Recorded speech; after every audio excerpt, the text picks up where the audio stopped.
Hello friends, જો જોતા જ મોઢામાં પાણી આવી જાય અને માત્ર જ્યારે મન થાય ત્યારે માત્ર તમે અડધા જ કલાકમાં બનાવી અને ખાઈ શકો.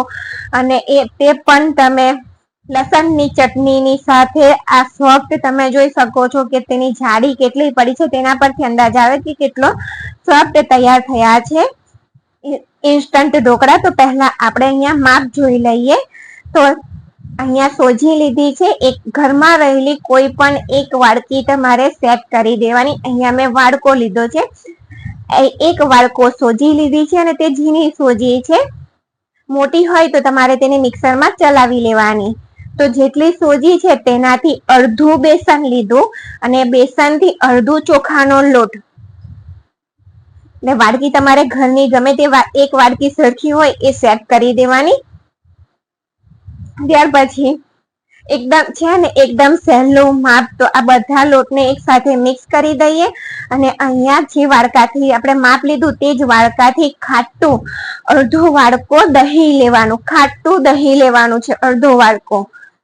કારણ કે અહીંયા આપણે કોઈ આથો નથી લીધો એટલે ખાટું દહીંનો ઉપયોગ કરવાનો છે. અને જે વાડકામાં દહીં હતું તેમાં જ પાણી એડ કરી દીધું અને થોડું થોડું પાણી એડ કરતા જઈ અને આપણે ઢોકળા માટેનું બેટર તૈયાર કરવાનું છે.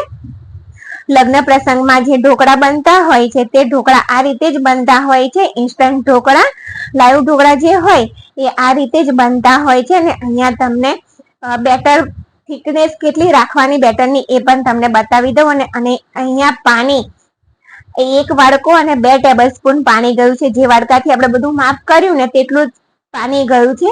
પછી સોજી વધારે પાણી પીવે તો તમારે તે એડ કરી દેવાનું અને 15 મિનિટ તેને રેસ્ટ આપી દેવાનો. ત્યાર પછી અહીંયા લસણની ચટણી બનાવવા માટે 12 કળી લસણ લીધું. તેની સાથે 1 ચમચી મરચું, તીખું જોવે તો તીખું મરચું ઉમેરવાનું, નહીતર કાશ્મીરી મરચું, અને તેની સાથે સ્વાદ પ્રમાણે મીઠું. અને આ રીતે ખાયણી દસ્તામાં આપણે તેને કૂટી લેવાનું. જો તમારે ખાયણી દસ્તામાં ના કરવું હોય તો મિક્સરમાં પણ કરી શકો છો, પણ આનો ટેસ્ટ વધારે સારો આવતો હોય છે. તો આ રીતે જરૂરથી બનાવીને ટ્રાય કરજો. અને અહીંયા આપણે એક વઘાર્યું લીધું છે, તેની અંદર 2 ટેબલ સ્પૂન તેલ એડ કરવાનું.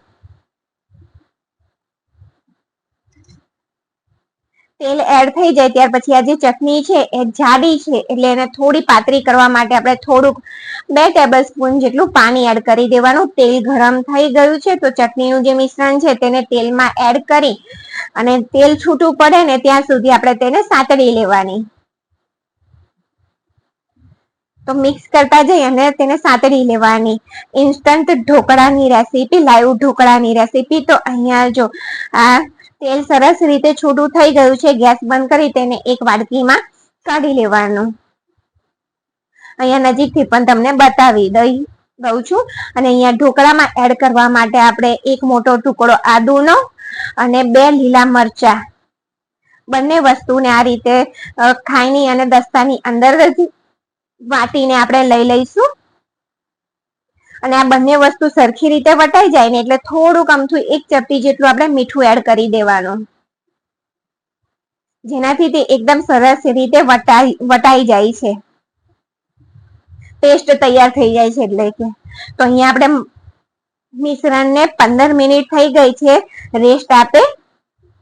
તો જો થિકનેસ તમને ચમચાથી બતાવી દઉં છું. અને આ ઘડીએ જો તમારું બેટર થીક હોય તો અહીંયા તમારે થોડું પાણી એડ કરી અને તેની થિકનેસ બેલેન્સ કરી લેવાની. આ રીતનું બેટરની થિકનેસ હોવી જોઈએ. તમે જોઈ શકો છો, મેં બતાવ્યું ચમચાથી તે રીતની જ હોવી જોઈએ. જાડું થઈ ગયું હોય, સોજી પાણી શોષે એટલે પાણી શોષાઈ જાય તો થોડું પાણી એડ કરી અને બેટર સરખું કરી લેવાનું. ત્યાર પછી આદુ અને મરચાની પેસ્ટ એડ કરી દઈએ. 15 મિનિટનો તેને રેસ્ટ આપવો એ જરૂરી છે, સોજી પાણી પીવે એટલા માટે. અને ½ ટીસ્પૂન હળદર એડ કરી દેવાની. અને તેની સાથે સ્વાદ પ્રમાણે મીઠું. આટલા માપ સાથે તમે 2 થાળી ઢોકળાની બનાવીને તૈયાર થશે. તો જો અહીંયા હળદર ઓછી લાગે છે તો ફરીથી મેં ½ ટીસ્પૂન એડ કરી છે. અને જ્યારે આપણે ખાઈએ ત્યારે ગળામાં ચોટે નહીં, ડૂચો ના ભરાય એટલા માટે અહીંયા આપણે 3 ટેબલ સ્પૂન તેલ એડ કરી દેવાનું. તો બધી વસ્તુને સરસ રીતે મિક્સ કરી અને આ રીતનો આપણો સરસ હળદર નાખીને કલર આવી ગયો છે. તો તેમાંથી અડધું મિશ્રણ હું બીજા વાડકામાં લઈ રહી છું અને તેની અંદર આપણે 1 ઈનોનું પેકેટ, જો આ 1 ઈનોનું પેકેટ એડ કરી દેવાનું. અને જો તમારી પાસે છૂટો બોટલનો ઈનો હોય તો 1 ટીસ્પૂન ઈનો તેની અંદર એડ કરી દેવાનું. અને આ બેટર ચમચાથી માપો ને તમે તો 4 ચમચા બેટર છે આ.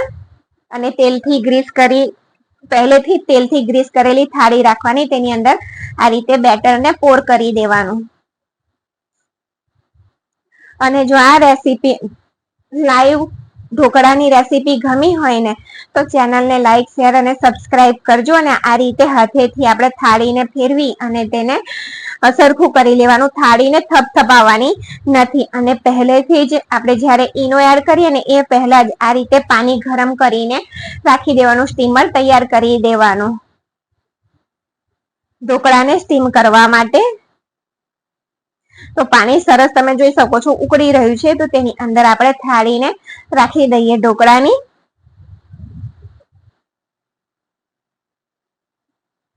અને તેની ઉપર આપણે કાશ્મીરી લાલ સૂકું મરચું સ્પ્રેડ કરી દઈશું, છાંટી દઈશું, એટલે તેનો લુક સરસ આવે. બહાર આપણે ખાઈએ કે લગ્ન પ્રસંગમાં ખાઈએ લાઈવ ઢોકળા તો આવા જ હોય છે, ઉપરથી થોડું મરચું છાંટેલું ને એવું હોય છે. તો હાઈ ગેસની ફ્લેમ ઉપર તેને 10 મિનિટ થવા દેવાનું, ઢોકળાને સ્ટીમ થવા દેવાના. તો 10 મિનિટ પછી આપણે ચેક કરી લઈએ ચપ્પાથી ખોલીને. જો અહીંયા ચપ્પુ આ રીતે આપણે તેને ચેક કરી લેવાનું. ચપ્પુ બિલકુલ ક્લીન આવ્યું છે, એટલે એકદમ સરસ રીતે ઢોકળા ચડી ગયા છે. તો તેને આપણે નીચે લઈ લઈએ અને તેની ઉપર તેલ લગાવી દેવાનું, એટલે તેનો કલર પણ એકદમ શાઇન વાળો થઈ જશે ઢોકળા.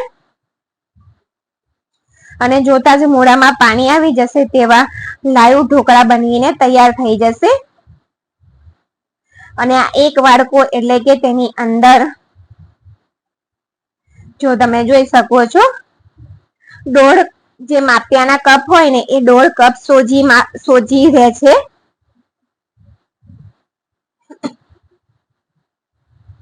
જો તમને કાઢીને બતાવી રહી છું, એકદમ સોફ્ટ ઢોકળા બનીને તૈયાર થયા છે. અને તેને લસણની ચટણીની સાથે આપણે સર્વ કરીશું.